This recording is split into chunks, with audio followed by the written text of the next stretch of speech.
Okay, so homeostasis is the ability of the body to maintain a relatively stable internal condition, even though the outside world tends to change and cause those relatively stable conditions to move away from what that set point normally is. So homeostasis typically looks like a set point. That's kind of how most of our bodily functions work. They have a set point. And in order to maintain homeostasis, as we move away from that set point, there's different ways to bring us back to the set point on both sides of what could be happening. A good example of this is our body temperature. Body temperature tends to be around in set 98-ish degrees. Now, sometimes obviously it slips away from being 98 degrees and our body temperature raises. Our body's response to that is going to be sweating. Sweating is going to bring down our body temperature so that we're able to get back to a stable set point. On the flip side, occasionally our body temperature drops. We have a natural response to that, and that's shivering. Shivering is going to help raise our body temperature again back to approximately 98 degrees.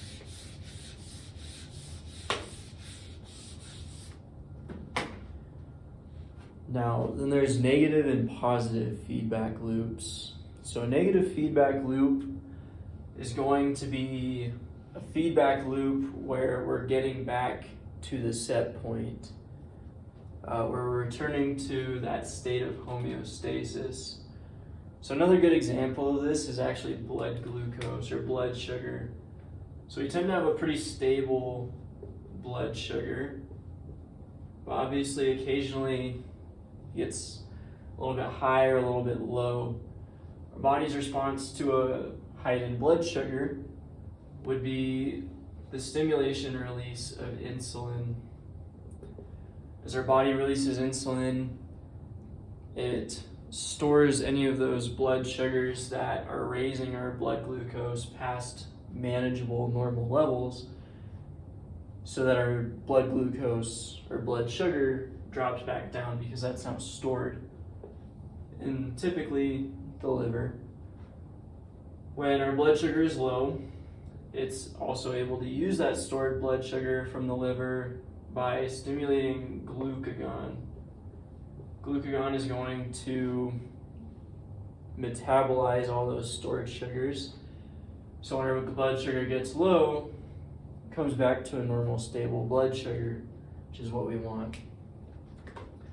Now, a positive feedback loop is going to be where we don't return to our set point.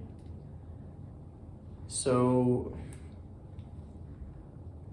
an example of a positive feedback loop would be blood clotting. So when our blood is clotting, say we have an open wound,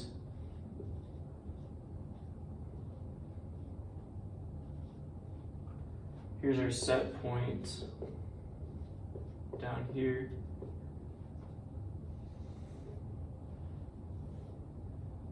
Now, because of this open wound, we're going to start having platelets move to that open wound.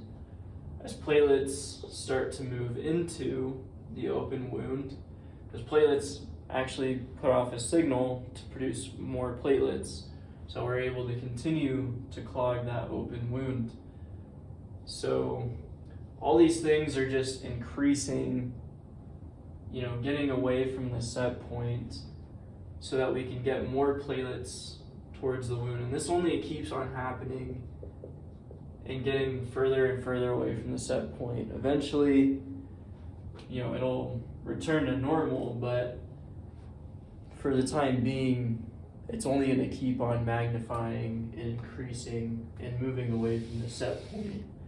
So that's going to be positive feedback.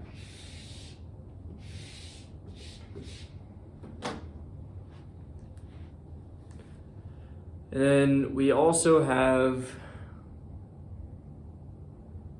3 types of protein-mediated transport that we talked about.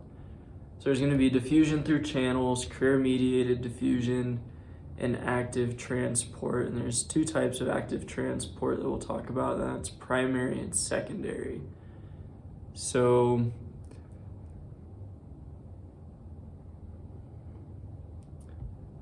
we have diffusion through channels, and those channels can be voltage channels, ligand channels, mechanically gated channels. They all have different means of activation that allow ions to diffuse across membranes, but they all work relatively the same.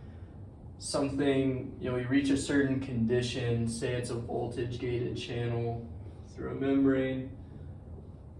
We hit, say we're talking about an action potential, reach threshold potential about -55, and that's going to actually open up the channel so that sodium is able to enter the cell. Ligand channels work similarly, as do mechanically gated channels.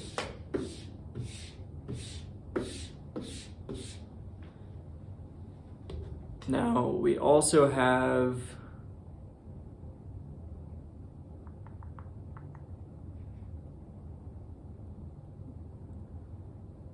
carrier-mediated diffusion. So carrier proteins are like a revolving door, and unlike the channels, they will bind to solutes on one side of the membrane, close, and then open on the opposite side. So it'll kind of look like there's our membrane, and there's this revolving door type channel where a solute will kind of go in, and then it'll rotate, and so it's able to release to the other side. We also have active transport. And so active transport, at least primary active transport, requires, they both require energy in order to operate. Primary active transport will actually have something like ATP bind to our channel.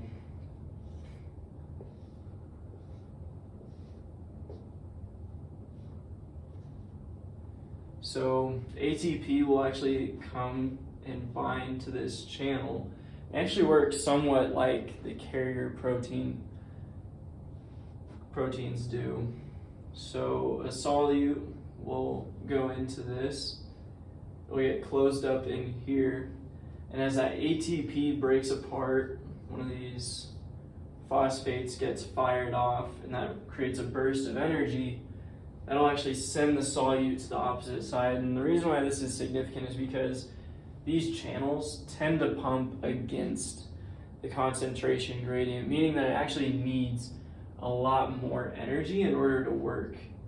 So we might have a few potassium in here. We have a ton of potassium out here, just all over the place. And so it requires this ATP to actually push it through across that concentration gradient. Secondary active transport actually works pretty similarly, but we don't have a need for ADP or ATP. Actually, it's powered by its own concentration gradient. So all the charge and energy needed will come from whatever charge is coming from out there.